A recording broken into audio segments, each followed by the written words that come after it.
Hi everybody, it's David Matsumoto from Humintell.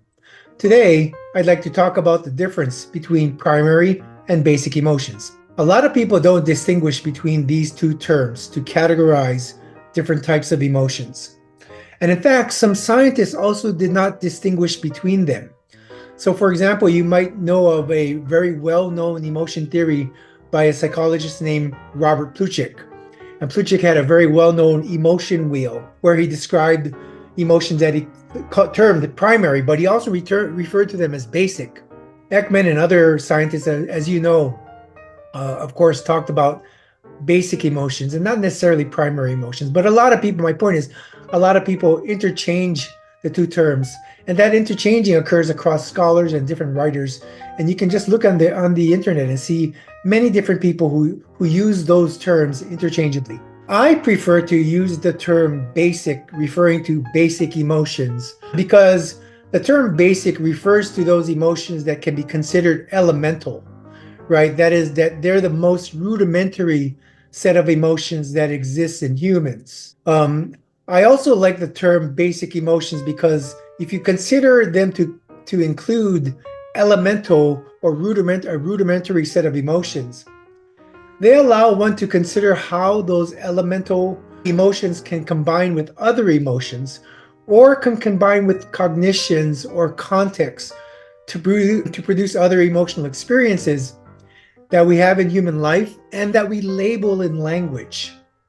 So, for example, an extreme sadness, when experienced at the death of a loved one or at a funeral, may be called grief or mourning. Anger and sadness that occur when we perceive one of our loved ones is coveted by someone else may be called jealousy. So, in this way, having a concept called basic emotions allow us to consider how other somewhat more complex emotional states and experiences that are actually mapped in language can be produced when they combine with other emotions or other cognitions or other contexts. Because the word, for example, the word jealousy implies a certain context with certain players and certain interrelationships among those players.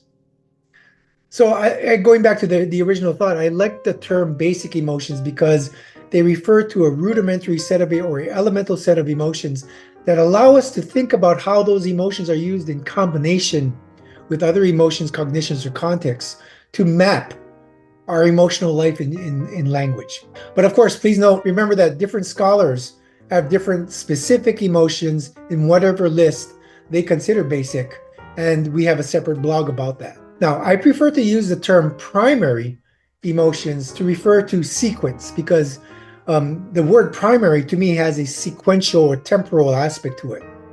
And so I prefer to use the term primary to refer to emotions that occur in a sequence as opposed to basic emotions. Basic emotions to me are just a set of rudimentary or elemental emotions that don't necessarily talk about a sequence. So primary emotions to me refer to the first or initial emotional reactions that a person can have that is triggered in a certain situation. And if I think of primary emotions as the first or initial emotional reaction that occurs in a situation, that then gives rise to the thought of what may be called secondary emotions. Now, secondary emotions would be emotions that occurred next, right, after a primary emotion in a sequence. Now, these kinds of secondary emotions are really interesting to think about because sometimes these secondary emotions may be in relation to the context. So, for example, in many instances in my life, I see judo athletes who just lost a judo match go from sadness about the loss to anger, for example, or vice versa. So the initial one would be the primary emotion, and the secondary reaction would be the secondary emotion. And then there may be a third emotion, for example. Now, another type of secondary emotion is really interesting, right? It's emotions that we have about the initial emotion.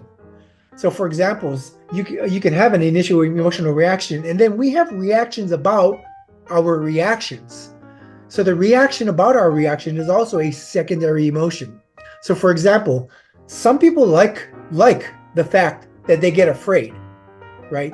And so you might know them as sensation seekers, right? And these are people who are likely to go on horror movies or they like going bungee jumping, or like doing something that like that that's thrilling and actually to the rest of us is are quite frightening. Others hate becoming afraid like that and would not go near a horror movie or a bungee jumping event.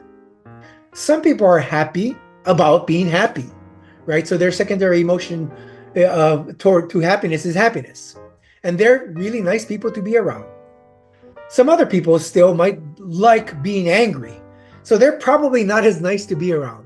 But my point here is that I think of as primary and secondary emotions as referring to a temporal sequence rather than compared to basic emotions, because basic emotions refer to an elemental or rudimentary set of emotions. So to me, basic versus primary emotions, those terms are very different. So I hope this brief video gives you some idea about how I think about the difference between basic and primary emotions. I try to be very careful when I write about them or talk about them, but let me know what you think about what you think I just said. Until next time, take care. See ya. Bye-bye.